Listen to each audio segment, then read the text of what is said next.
What's going on? It's Justeeni here. Today we've got some more Guess the Elo. You can see this is Lyran versus Sandtown on Tiny Dry. And normally I would talk about how like the Tiny Dry spawns work with like the capitals and all that, but you can actually see this is an lighthouse spawn despite it being north. The reason why is because this is an earlier game version. The whole like forced capital spawns where they have to be in very specific locations is actually a more recent feature. But some things we can take note of here is these ruins, which because of that we know that Sandtown cannot be here at all. And if they are here, they'd have to be on like one of these two places, which means we'd likely see their terrain, so there's a chance, but a pretty low one. Maybe they'd be like all the way back here. But that's kind of it. Something always interesting to take note of with Illusive, but let's get right into things. So we go with Polypush. We don't get a second Polytar or a Warrior, which is a little weird, because I definitely think at least a second Warrior is worth considering. Go Forestry. Alright. Now we see Sandtown. Looks like well, actually no. We know that that can't be a capture. That is actually a border growth. How do we know that's a border growth? Well, it's turn 2. Sandtown can't capture a city on turn 2. So the only way for their territory to expand like that is border growth. Also, it is cutting off our city, so that's the more obvious sign. But yeah, maybe not the time to be placing sanctuaries. We might need to like spam units and stuff, because they're about to get a centipede and destroy us. This is I think what the cool kids call possibly a spawn win for Sandtown unless we get really lucky. Oh! We still don't get a warrior here, which we should definitely be doing, because we need units, and a lot of them. I don't know what Sandtown's actually up to, but we've been given a lot of time to work with. There's the centipede. Archery pre-cap, that's good. Our economy is really good. The question is, can we hold on to it, which I'm having my doubts. We get a vet sword. Oh, this is really good. Really good defense here. Unfortunately, this city is not defendable, but yeah. Now we make all these polytards. Now, we can kind of see writing wasn't too useful here in retrospect. But yeah, that's not too big of a deal, honestly. Now, again, we're actually going to be able to defend here. Sandtown looks to only have 2 cities. Maybe they'll get 3. Okay. So that centipede there is dead. Yep, good kill there. Leaving the poison unit on the fungi. Then we siege. Yeah, this looks really good because Sandtown is just going to run out of super units.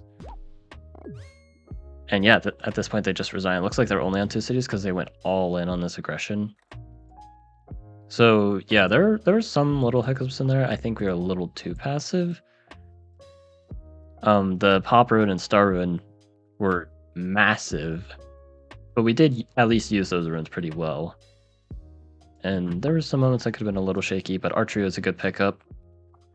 Overall, I'm gonna say maybe like 1550 elo. I know that sounds really high, but keep in mind this person plays Illusive on Tiny Dryland, sorry, but yeah, their elo's probably going to be inflated just a little bit. Wow. Yeah, I know Government GC has a high elo. That's actually like kind of the elo I would have expected. But yeah. I'll go ahead and cut to the next game. Alright, so we've got Huge Pangea, a classic. One of my favorite map types. So it's against Illusive, which is not an easy matchup. But we'll see how this gets played out. I like this 1 warrior opening, riding pre-cap. Get the rider. This is good stuff. Then upgrade, workshop. I like this. I mean, I would have considered putting this rider here instead of here, just so it can explore a little better. But I mean, that's not too big of a detail. So now, yeah, definitely explore here. get some information of what's going on. But all in all, these are terrible roads. Definitely place a road here. I mean, we could place a road here. I mean, that doesn't justify the previous roads.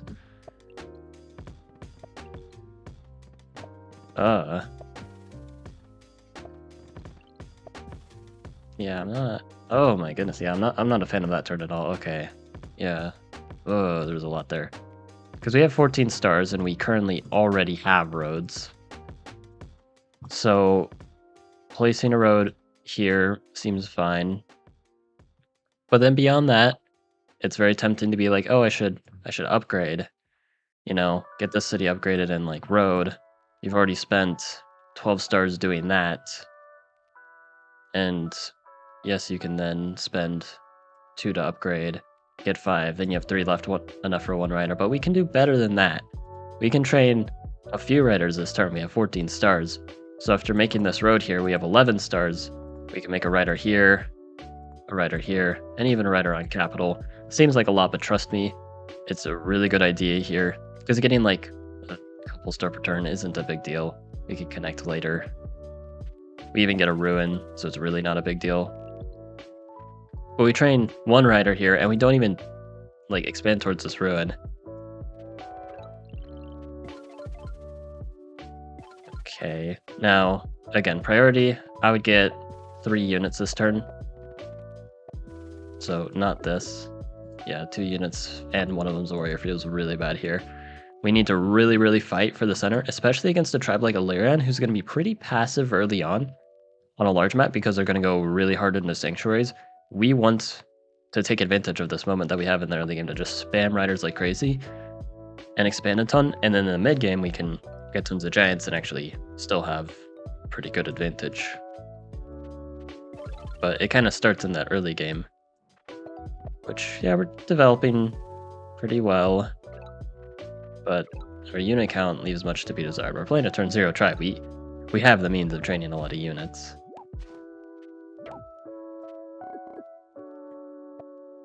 Again, it's like, I know it usually seems like a bad idea to train units back here, but it is worth it.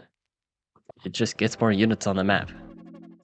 Now the opponent is ridiculously passive here with fishing. I don't know if they got that from a ruin, but I don't like the idea of them placing a port, which we do see now. We're going to connect, I assume, for Grand Bazaar. Are we going to do this correctly? No, we're actually not. Why is this incorrect? Well, because we can already get a giant by getting the fruit and connecting both these cities, which we're going to place 2 roads here anyway. So this monument's effectively kind of I'd rather be placing it, you know, double monument up here, because you can see here we've got 1, 2, 3, then with the road that's 4, and then if we place 2 monuments, that's 10, plus we hunt, that's 11. We're likely picking up hunting here anyway, and just throwing a giant at them generally is pretty good, especially like how quickly we can do it here. That's like we're throwing it here on like turn 11. If we get hunting post-cap next turn, or if we do a pre-cap this turn, then we can't do all the things. That's why it's turn 11. Which, yeah, I don't actually agree with hunting here because, well, we can't do much with it this turn. It gets 1 star more expensive, by the way, and we kind of lose out on a lot by not actually going hunting. Okay, so pop ruin star. Oh my goodness. All right, you better not lose this. Ruin there. Yeah, we just have insane map. I don't know what Illyrian's doing. They're just kind of giving Imperius anything. It's not like Imperius like train a bunch of units either. They just didn't and didn't get punished for it. All right, more connections, more upgrades. So yeah, this is just a phenomenal position, but we need to train units. I've been saying that a lot. I sound like a broken record, but trust me, it's pretty important. All right, and yeah, Park of Fortune here. I like this Park of Fortune. If we get not hunting, we already have hunting. If we get farming or forestry, I think forestry's the better call here, because forestry leads into math, and your forests are really, really nice here. Your farms are pretty nice here as well, but I think forestry's overall better. It also gives you versatility with like chopping and whatnot. But yeah, we get a giant there off of forestry, which it's pretty good. Again, we wish we didn't have the Grand Bazaar there, so we wouldn't have to do that, but either way, it works out. So it's not a huge deal. Alright, so yeah, we knocked them off. We maybe could have used this warrior.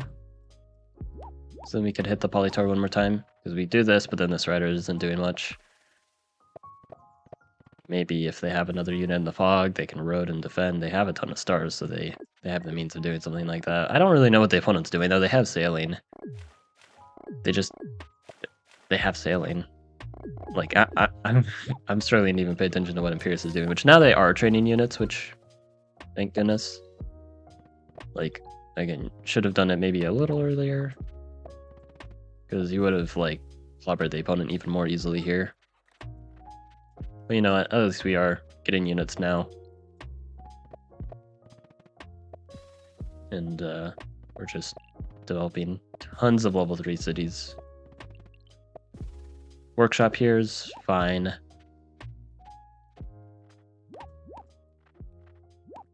And yeah, then we siege. Siege with a vet warrior, actually, that's really good. And then, yeah, this is kind of simple and straightforward. Now we're going to siege with the vet sword next turn if we do things correctly. Or even better, we can double siege. We can siege here and here. Even with all these units in the way, it doesn't matter. We have a second vet sword. Let's see if they execute properly. There's one siege. We could have gotten a second siege already, so yeah. We go back here. We have this rider bounce here into here. Yes, there's a Polytopia in the way, but we can kill it really easily. We have a ton of units to do that, so missed chance for double siege, which is super annoying for Illusive here, especially when we're planning on triple, quadruple, maybe even quintuple sieging here. Every little siege does matter, because it just makes defense... Oh, okay, what was that road? We don't talk about that. We still can actually siege here. This rider can do it, so it's never too late. Now we're gonna do some more road placements. We're gonna block our own units. And we're actually gonna completely fail to siege there. We've got some units back here. We're gonna hit the warrior and kill that instead of killing the Polytopia and sieging. Okay, so instead of a quintuple siege, I'm pretty sure it was possible. Like, obviously I don't see it like immediately, but I just see all these and it's surely there. If it's not there, it's a quadruple. Double siege, definitely you're not getting your money's worth here. Like, you're winning anyway, but it's giving the opponent an unnecessary amount to work with here. Okay, we do have forestry. That's good, because forestry is nice like that. This border growth sucks. Like, yes, we take space. Are they threatening to border growth? No, they're not threatening border growth. That's what I thought. But we can make units. Cool. At this point, we are just winning, but I kind of want to see how they convert it, just to really see if I can really gauge their elo. This is guess the elo after all. That's what I'm supposed to do. I'm supposed to guess their elo.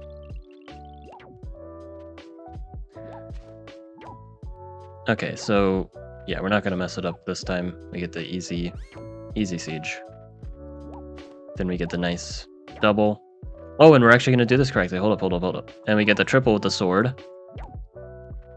And we can still get a quintuple here if we do things correctly, because look at how many... This time it's really easy to count. We just dedicate one unit here, 3 here, and 3 here. We have 8. I think this can reach... No, this cannot reach, but we have 8. That's plenty. Heck, we can even use this unit here. So we absolutely have a quintuple siege here. Please do it for the content. And just because it's a good play in general here, just completely... forcing Illyrian to dedicate units that they just don't have. Dude, oh my goodness. Ah! It's right there, your sword's right there. It's so close. It's so close. You just need to send, like, a rider in. And yeah, you have this rider, which can reach. I think this rider could have reached if you put it somewhere else. Again, when you're pressuring, sieging multiple cities at once is really good. It completely occupies all of their units, which if you manage to not capture a single city, then you just re-siege and they're definitely not going to be able to defend. But again, I guess we're winning anyway, but come on. You gotta convert the win a little more smoothly than this. Yeah, Explorer does things.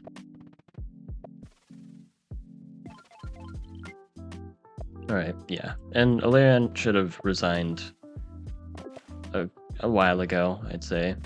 Do we just road just to go there? Yeah, I actually don't hate it because we know that there's a village there. Just looks a little silly. Okay. Are we gonna quadruple siege now? Yes, we are. Okay, we are. This is nice to see. Now, yeah, we're gonna kill like that and then... Okay, yeah, we've got the means of sieging. Nice. Okay. We got there in the end. So, yeah, it was a kind of rough. There were some things like the beginning, not training nearly enough units is always a sign, like, not super high elo. But you did prioritize eco, you did try to min-max. So this isn't like terrible gameplay or anything. It's good, but there are some things that can be worked on here.